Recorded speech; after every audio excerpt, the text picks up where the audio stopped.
it's Michael André Ford here in San Antonio to talk about what happens when you actually let go to meet angels, Native American chiefs, Plato, Einstein, Gandhi, other figures from India, Mary, Jesus, Muhammad, Buddha, your passed over relatives, and so on.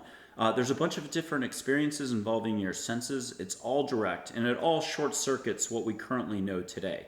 So it's a lot to grasp, and that's what I wanted to try to tackle or bring up and explain. Thousands of folks have done this in the last 10 years. It's totally up to a person. Can they let go to get out of the brain, out of structure, out of what they know, out of ego, out of conditionality, to get into their heart where there's no limits? So you get to meet angels directly. They answer all your questions, any level of detail. You have to have the guts, though, to sit still long enough to do basic listening. Now, pen and paper helps, but I don't always have folks use pen and paper. It's not always practical if I bump into somebody at a bookstore. You look at a photograph to start. It makes for great props. I have photos of angels in light energy form, from silhouettes to triangles to balls of light. It's very popular these days to call the balls of light orbs, but I have shapes of fairies and stuff like that. It's just what was given to me. But the same angel that could be one way, I have 4 different other ways. There's an angel who makes hearts in her photographs. That's on my website, last page, the angel photos. Check that out. I think I put at least 3 of them up. But there must be like 5,000 to 9,000 photos. I used to take photos every day. I used to hand the camera to folks. You can just see full on with your eyes angels standing there with or without wings. I try to do both because later on in life, most Americans, most people are going to decide they only want to see one way. Same thing with listening. I try to encourage listening with your eyes open because most people these days like to listen in America with their eyes shut. It's just the way it works. The photos will move, change colors. So if it's a ball of light, it can move and change colors. If it's a historical photo of like Sai Baba, Geronimo, Audrey Hepburn, you can get a wink, a smile, a nod. It's a little bit like that Harry Potter movie with the newspaper and the photo looks like a Hollywood movie reel. The photo comes alive. It's very much like that. So that'll make your jaw drop and make you pause and say, wow. Get any answers to any questions, all languages, all dialects spoken. I speak a little bit of French, but I don't even have to see your questions or your answers. This is totally direct. So the record is like 48, 49 pages of answers in 9 hours. An Australian who is fantastic at it. Again, that's pretty phenomenal on its own. I think that'll help reshape things in the future in the athletics industry. If an athlete is in a slump, they can get their answers. They can also ask for hugs and waves of healing. To let go and allow themselves to get back on their path firmly to being a great athlete. So you get answers, you can get hugs. The hugs can become healing. Just think of waves of light energy or love or compassion, kindness. A lot of people yawn, cry, giggle, shake a little when that happens. It's just the universe, love, mixing with your energy, and you've invited it. This is all your own volition.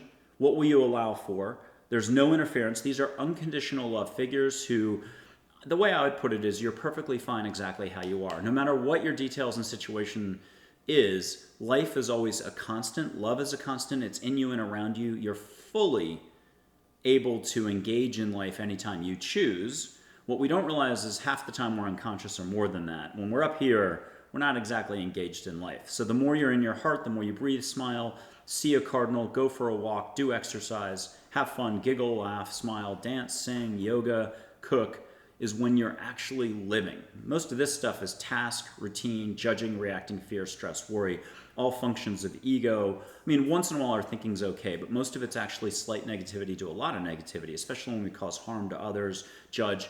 And we don't realize that when we outbound, it's not really going anywhere. We're actually generating negativity for ourselves and just going in a circle, a loop, spinning, whatever you want to call it. That's Plato's cave and getting stuck up here. It happens to all of us. Welcome to being human.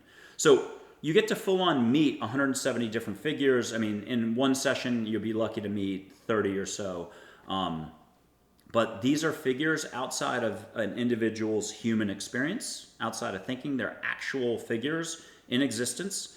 Some people like to refer to them as energies, but if you want to view other people down the street, your neighbors, as energies, that's fine.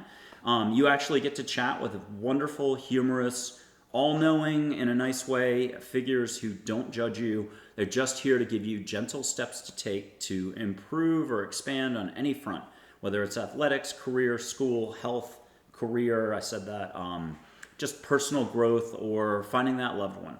It's all private to you. I don't see answers or questions. So you can get hugs. The hugs can become healing. You can see full on. But here's some more fun stuff. We're so wired to be one-dimensional and to be all about limits that we're not even used to being able to ask for anything. Ask for your favorite beach smell.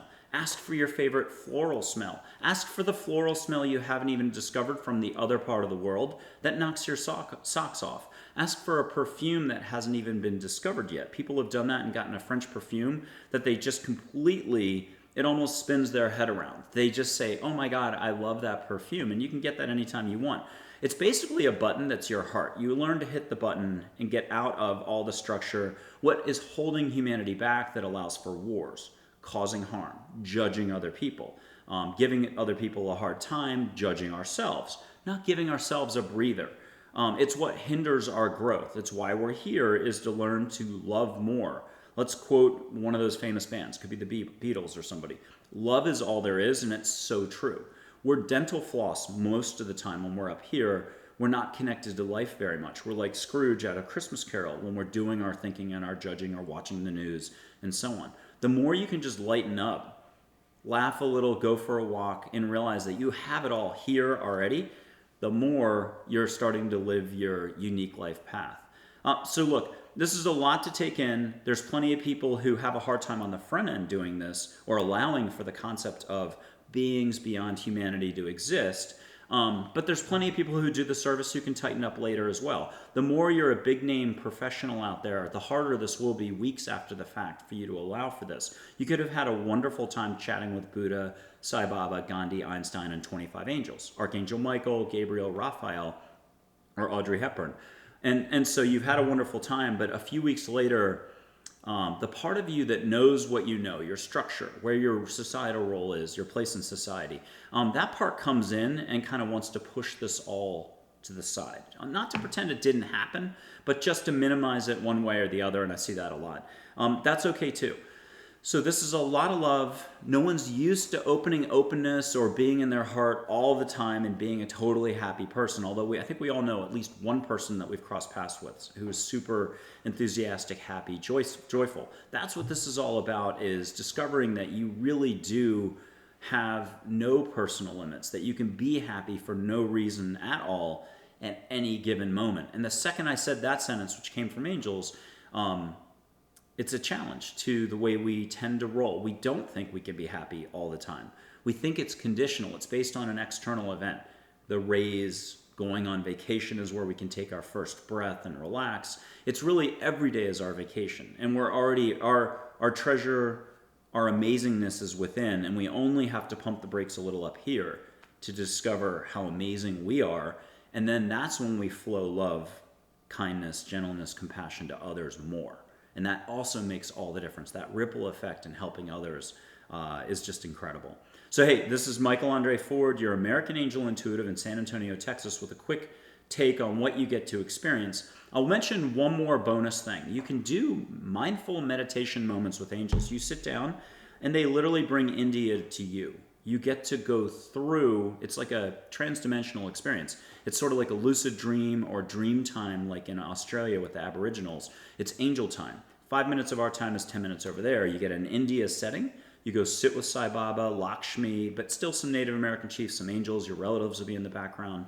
You get any answers. You have a ceremony. It might be healing. It might be musical. You just share food. Who knows how it goes? It's your ceremony. They know just what to do. But you have a blast. And there's a little bit of a Hollywood wardrobe involved. You do get to dress the part, and the angels will dress the part, and you'll have an amazing time. But it's not just Nepal, the Middle East, Thailand, a Native American setting. You can go to Hawaii and surf with angels. Now, at my Omega Institute event, the classroom got to shut their eyes, go surfing. It's a personal experience, but 3 different people got to see each other on the same set of waves. Again, this is the stuff that short circuits what we can possibly allow for. It sounds illogical, but it's not. This is what I'm trying to talk about, is 1 + 1 doesn't equal an 11, it equals 111, or 1,111, if I did that right. So thank you very much. Take care. Another video is coming soon.